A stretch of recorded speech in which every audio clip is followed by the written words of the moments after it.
Elle a 19 ans. C'est jeune, 19 ans. Et pourtant, elle tient son commerce avec un certain panache.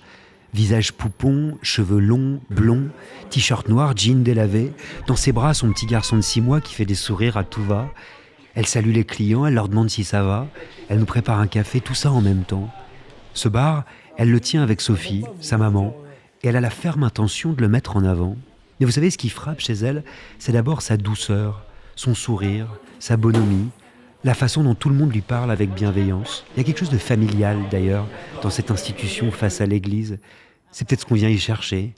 Tout le monde connaît la famille Ollier, qui avait vendu l'affaire et qui l'a rachetée. C'est elle qui leur a demandé de racheter leur fille.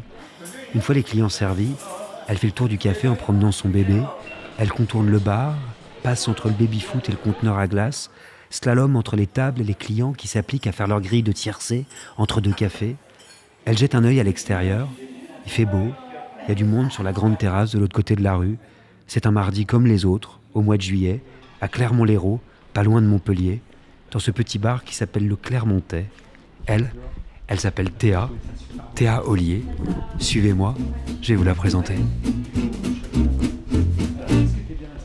Bonjour Théa. Bonjour. Merci beaucoup de nous recevoir ici au Clermontais.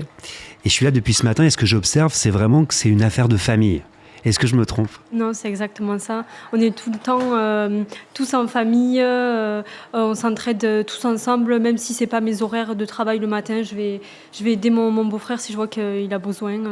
Et inversement, même si c'est pas ses horaires, il m'aidera pareil. Ton beau-frère, ta maman aussi ? Ma maman et même mon papa, dès qu'il a du temps libre, il vient ici, il vient m'aider à côté de son travail. Et même ton fils que tu promènes, j'ai vu autour des tables, il commence déjà. Il fait aussi partie du métier déjà. Ouais. Parce qu'en fait, c'est toi qui as demandé à tes parents de racheter le PMU, si j'ai bien compris, pour en être la co-gérante. Qu'est-ce qui s'est passé ? Tu peux nous raconter ? Depuis petite, j'ai été élevée dans des bars. Ça a commencé par le bar qui se situe au-dessus. Ensuite, ils ont racheté celui-là pour ma grande sœur.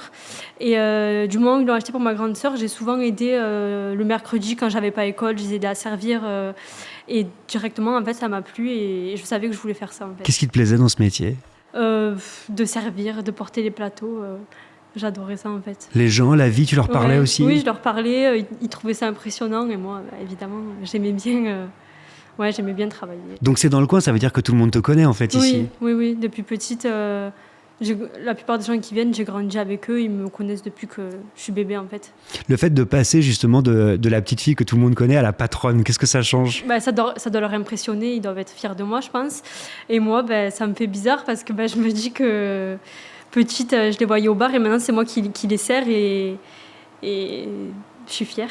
Il a fallu changer d'attitude quand même ? Avec ce genre de personnes, pas trop, mais avec certaines personnes, oui, c'est sûr qu'il faut savoir se faire respecter dans des lieux comme ça. Donc, oui, c'est important de leur parler et de leur dire... de leur dire non, en fait, voilà, de leur dire non. Par exemple, il y a des soirs où... il reste qu'une table que des habitués en fait et des fois à partir d'une certaine heure c'est plus très rentable de rester ouvert pour servir juste 2-3 verres et quand c'est des tables d'habitués c'est toujours compliqué de leur dire non et de leur dire bon il faut que je ferme, est-ce que vous pouvez rentrer chez vous quoi. Donc, et tu y arrives ? J'y arrive mais bon il faut un peu prendre des pincettes et y aller doucement pour pas les vexer et qu'ils reviennent. Je pense que c'est une affaire de temps aussi. Ça fait combien de temps que tu as repris ce bar ? Là ça fait 1 an. Ça fait un peu plus d'1 an. En fait, tu as demandé à tes parents de le reprendre. De le reprendre, ouais. T'avais déjà ton petit bébé ou pas ? Non. Comme j'expliquais, on l'a repris le 27 avril et je suis tombée enceinte le 1er mai. Oh là là. Donc, je l'ai appris le mi-mai que j'étais enceinte et... ça a choqué. C'était un challenge, en fait. C'est un challenge monumental parce qu'on ne le dit pas assez, mais ce sont des métiers où on travaille quand même énormément. Comment ça se passe ? Tu te réveilles à quelle heure ? Quand je fais les ouvertures, je me réveille vers 6h. Après, j'ouvre à 7h le commerce. Et jusqu'à 14h. J'alterne avec mon beau-frère. Quand je fais des fermetures, la semaine, je peux fermer vers 21h, comme minuit. Et dans ce cas-là, ton fils, tu l'as toujours avec toi tout le temps ? Non, après, j'ai des moyens de garde quand même. Heureusement qu'il y a les mamies, son papa qui le garde aussi, ou qui vient me remplacer pour m'aider. Moi, je le garde.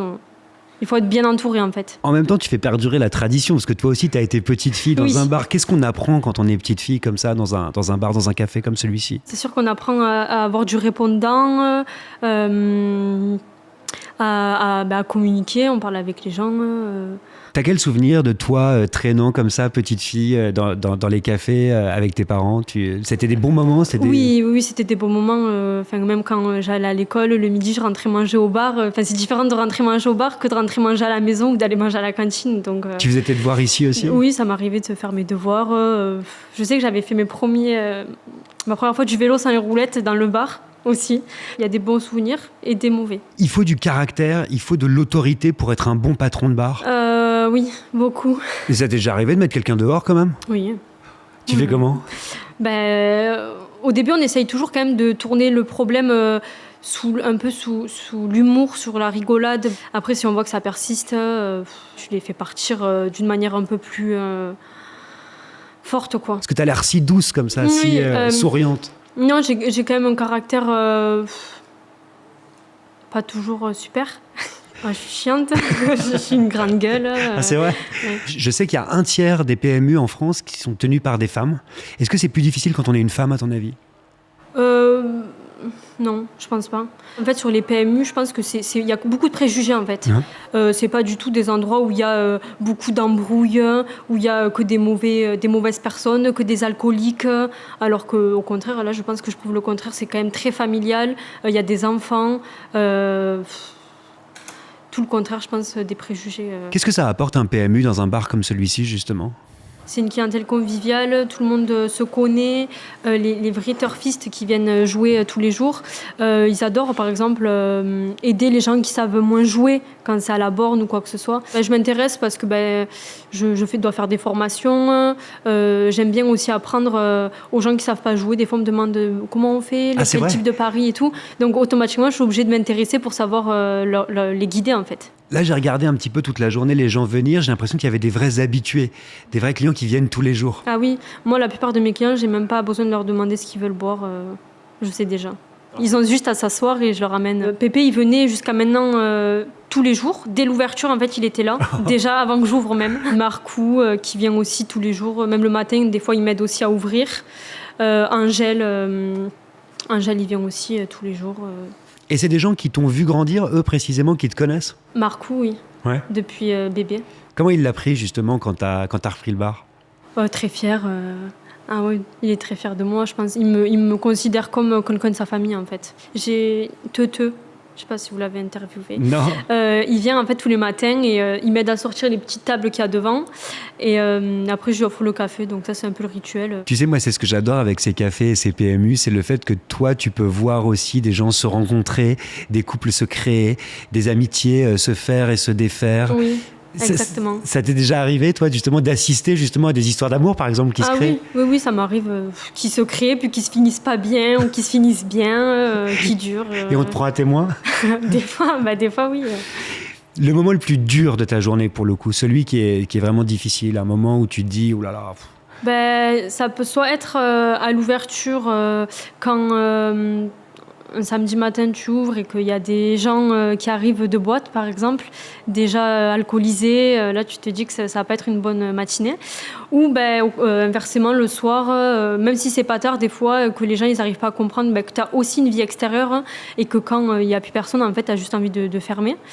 C'est aussi compliqué. En fait il y a des points positifs comme des points négatifs. C'est quoi un bon client pour toi, Théa? C'est un bon payeur, déjà. Tu fais crédit, toi? Ça m'arrive, ouais. En fait, ceux qui te laissent le plus d'argent, souvent, ils font noter, en fait. Parce que... Puis ils finissent toujours pas à payer. Oui, ils finissent toujours pas. Après, il faut avoir confiance, bien évidemment. Sinon, tu y vas et tu lèves la voix et tu... Ah ouais. Entre nous deux, est-ce que tu as un client préféré? Forcément. Un client préféré Marcou. C'est le meilleur ami de mon père, il a toujours été là. En fait, s'il va me voir que je galère, il va m'aider. S'il va sur la terrasse pour fumer une cigarette, il va me vider les cendriers. S'il voit qu'il y a des tables pleines, il va me les débarrasser, m'amener les verres, il va me passer un coup de lavette. En fait, il est toujours là pour m'aider, en fait. Il y a un truc qui m'a frappé quand j'ai visité ces PMU un peu partout en France, c'est que je me suis rendu compte que c'était des endroits qui étaient aussi un peu appelés à disparaître, j'ai l'impression. Et qu'il y avait chez vous, qui tenez des PMU, cette idée de les défendre en fait, de défendre ces commerces de proximité. C'est quand même important, des lieux comme ça, c'est des lieux de rencontre, des lieux de partage en fait. Comme ce que je disais, nous on essaye, par exemple le dimanche on fait des apéros, on essaye de faire des petits repas en fait, et que tout le monde se retrouve, on discute, on se raconte nos semaines en fait. J'ai une dernière question pour toi Théa. Si jamais tu rencontrais comme ça la petite Théa, justement la petite fille qui traînait dans le bar de ses parents, qu'est-ce que tu lui dirais là ? Je lui dirais quand même de réfléchir avant d'acheter un bar. Je dirais de réfléchir et que ça peut être compliqué, mais en même temps que j'ai eu raison de faire ça parce que c'est ce qui me plaît quand même. C'est ce qui me plaît. Et c'est rare de faire ce qui nous plaît dans la vie. Oui. Merci Théa.